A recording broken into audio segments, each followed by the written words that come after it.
This is not the 7th of Maharal. November, Rabbi Furst, Mishna Berura. We'll see. Obligation.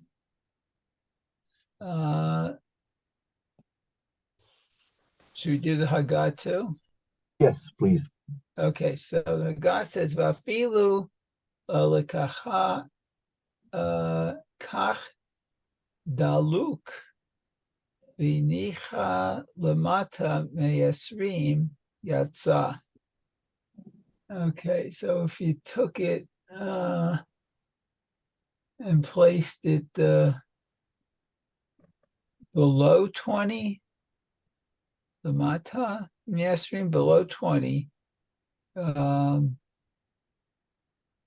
guess that's ama. Lo yatsa, you're not, you don't fulfill the obligation. The halakha oseh mitzvah. Right. If the person had lit the menorah, right, above 20 amos, and they placed it below the 20 amos, where he's not yotzi. Why? The hadlacha is the fulfillment of the mitzvah. I mean, the hadlacha, the lighting of it took place in a condition where he would be too high to fulfill the mitzvah. So it doesn't help after it's lit to lower it to a place where it would be, had it be lit, it would fulfill the mitzvah. But now that it's been previously lit, it's not considered to be fulfilling the mitzvah, because the mitzvah is in actual lighting. If he's up above 20 and he wants and he says, well, no, it's too high and I want to move it down. Just the act of moving it is us, right? I believe. Is it lit or not? It's right. So that's what the Ramah said. You cannot light it and lower it and be yotzi. That's invalid. That's invalid. But are you allowed to even move that? I don't know. Yeah. If it's lit in a proper place, you can move it. Okay. Yeah. If you want to move it from one, from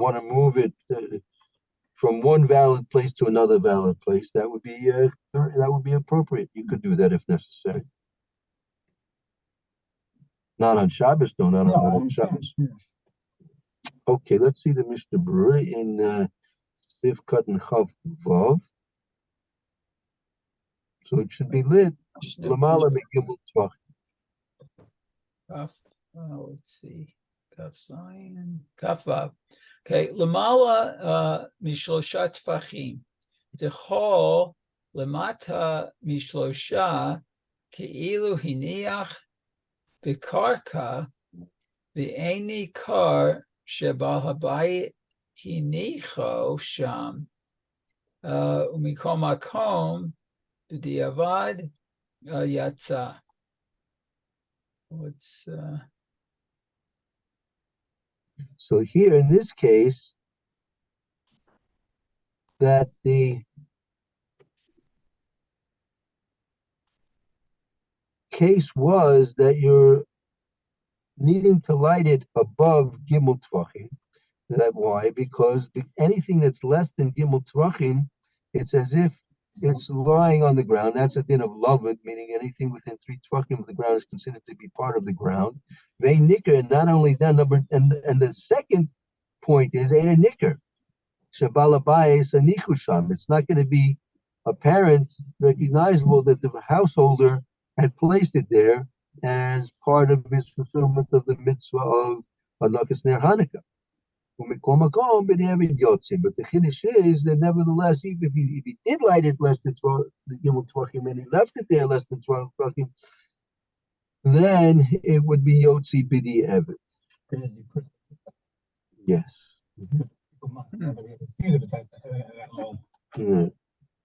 That's what you need. You need the percentage. Lacking that, you're not fulfilling your mitzvah like tefillah. Right. Okay, let's continue on. okay. So the next one is lemata me'asarat tfachim, below 10 tfachim. The ikah parsum hanes tefei Shehu lemata the davar asoi leor ein derech lehanicha kokach lemata. So again, it should be the mitzvah is, right? If you want to do the mitzvah, meaning the mitzvah of pursuing Nisa, that's why I would say that the Mechaber interject the word mitzvah over here at this point, meaning in the first part, meaning it didn't say it's a mitzvah to put it above Gimel Tvachim, but he said it's a mitzvah to put it below 10, because here, as Mr. Burr is explaining, the mitzvah is involved here pursuing Nisa. Tvei, when you have it, it's going to be lower than 10 Tvachim, even though you have up until 19.9 Amos to place it up above. But nevertheless, if it's going to be lower than 10 Tvachim, there's going to be more of a pursuing Nisa. Right? Because if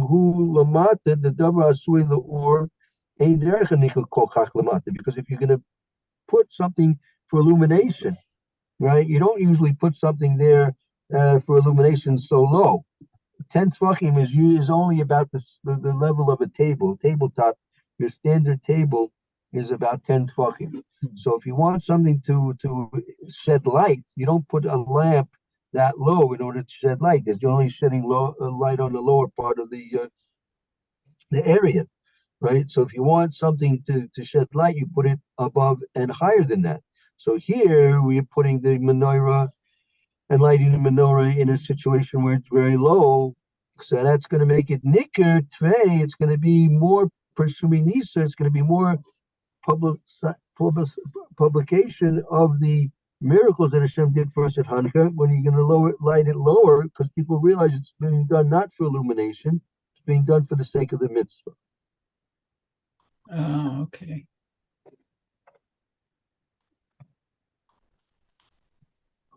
Okay.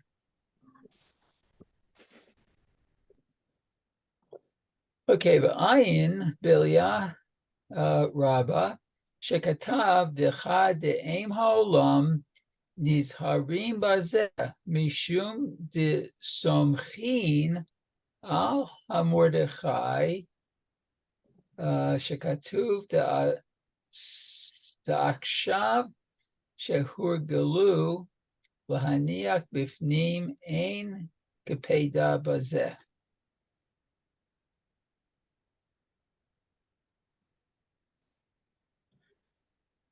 So take a look in the Eliyah Rabbah, that the Eliyah Rabbah points out that people are not very careful of this, and that the reason being that people are relying on the opinion of the Mordechai, that the Mordechai writes that in our days that we are accustomed that we put the menorah in the inside. In the inside, you don't have to have such a kapeda about the Persumi Nisa. Because to a large extent, by lighting inside, you're not lighting for the Persumi Nisa, because you don't have that publication, advertisement of the miracles so much when it's done inside. Okay. Okay. Achen atur stam bazeh u mishma disvira le de'ein lachalech bazeh v'chein nohagim kol ha-midakdkim kemo shekatav v'veit Yosef.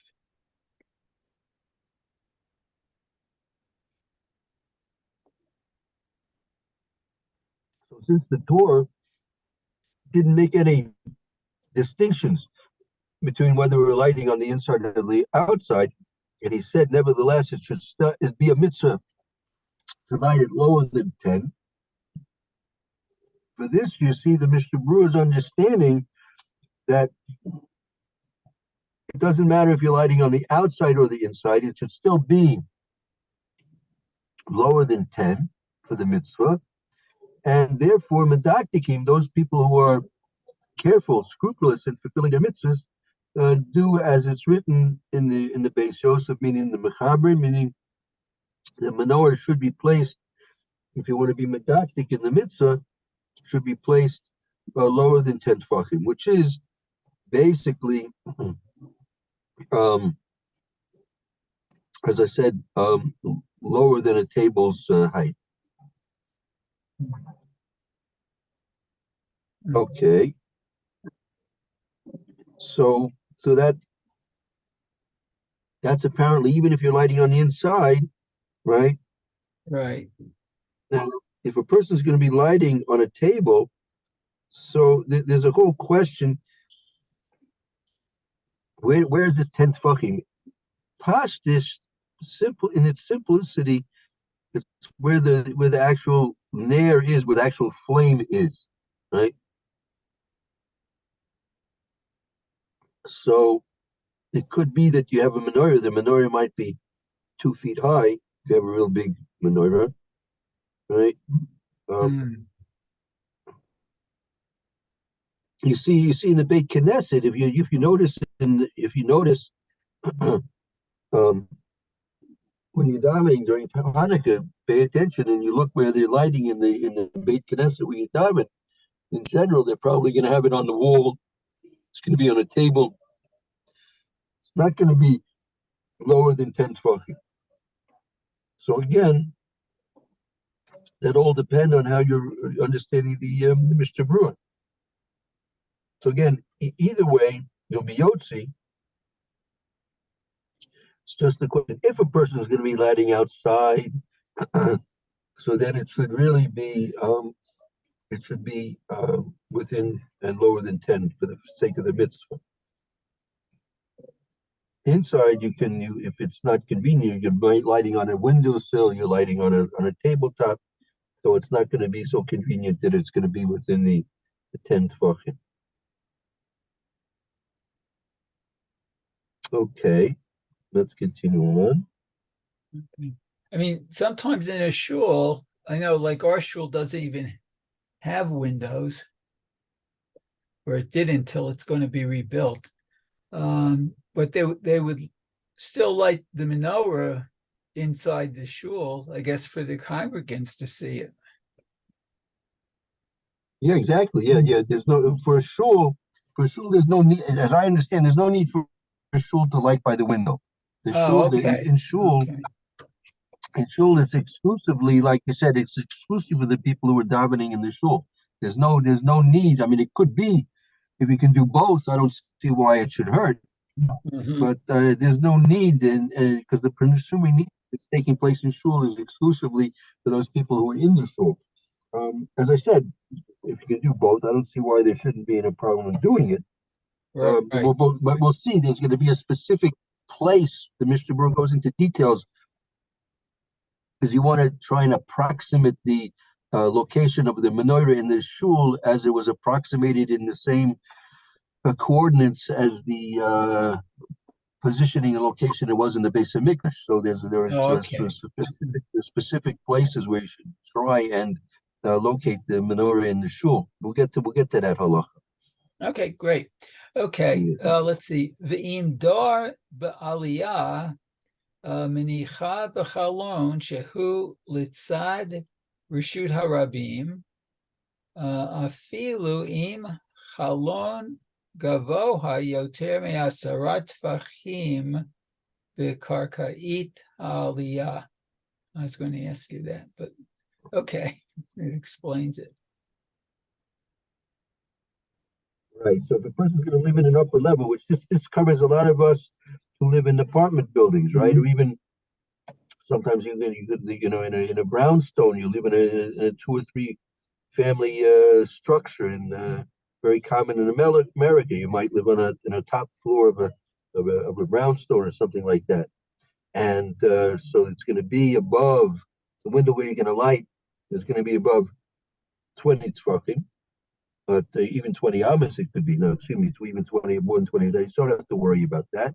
It's going to be the windowsill is going to be above yud tefachim, so that's not a problem. Yud tefachim is not a problem. But also we're going to see about the the 20 amos as well. That'll be another factor we'll get to. Hold on about that. Okay. Let's see. Ve'im yesh lo shtei chalonot, echad lemala me'asara tfachim, ve'echad lemata me'asara tfachim, vadoi sheyanichena b'chalom shehu lemata me'asara tfachim. Okay, that makes sense.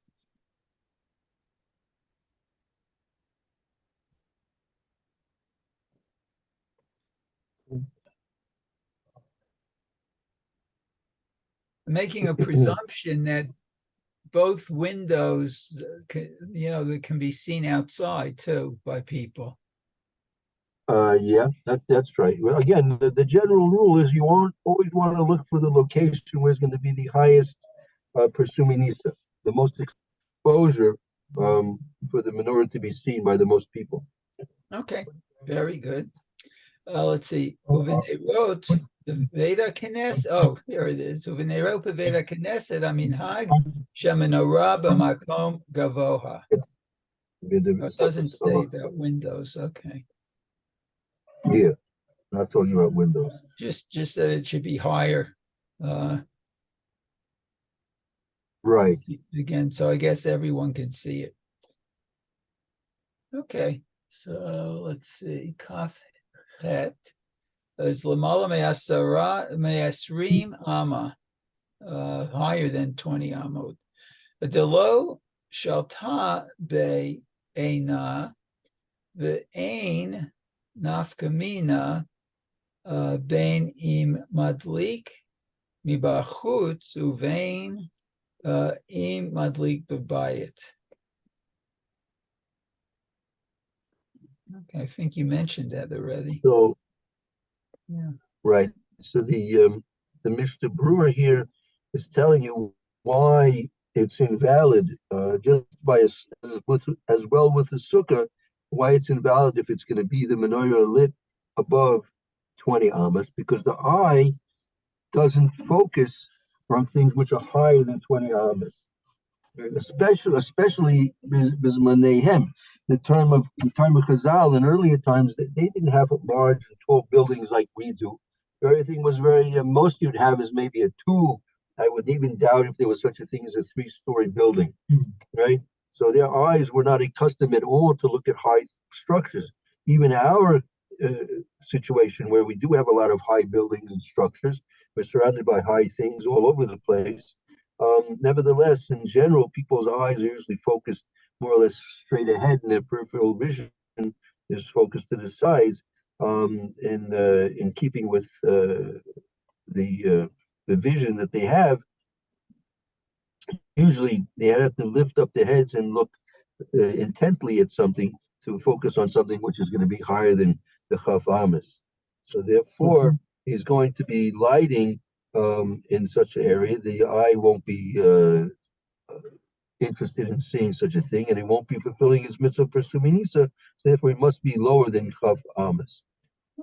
That building, which is 20 floors. And there's another building across from you, which is also 20 floors. And you're lighting your window. Is that enough? Well, we haven't gotten to that. We'll have to see. That's a good question. A lot of people ask that question. Yeah. Because like in New York, people live in high floors, Right. Especially in Manhattan, Sure. Yeah, I was going to say that going home from Brooklyn, you see all these high-rise apartments. It's like the whole building is lit up with menorah. Very interesting. That was when I was younger. I haven't been there recently. You see that in Jerusalem also, in our neighborhood. Oh, okay, right. Each year, my wife and I would go take a walk. What? Right. Yeah, sure. It's a great time to walk around and see all the menorahs all over different. Yeah, It's especially beautiful, and a lot of them are much higher than 20 amos. right. Yeah, that's right. So as we'll see, since you have someone living adjacent to you at the same level, right? So that that allows you to light higher than that as well. Right. Okay, Very good. let's That's see. it. It's time. That's all for today. We'll continue at 28 tomorrow. Okay, very good. Make a note that we're still in the middle of the cup test. Right. Very good. Thank you, Mayor. Thank you. Appreciate it. No Thank you, problem. Rabbi. Everyone have a good day. And Skoyach, Mayor. okay, Yeah. very good. Have a good You day. also. Bye-bye. Bye-bye. Yeah, you too. Bye-bye. Okay. Okay.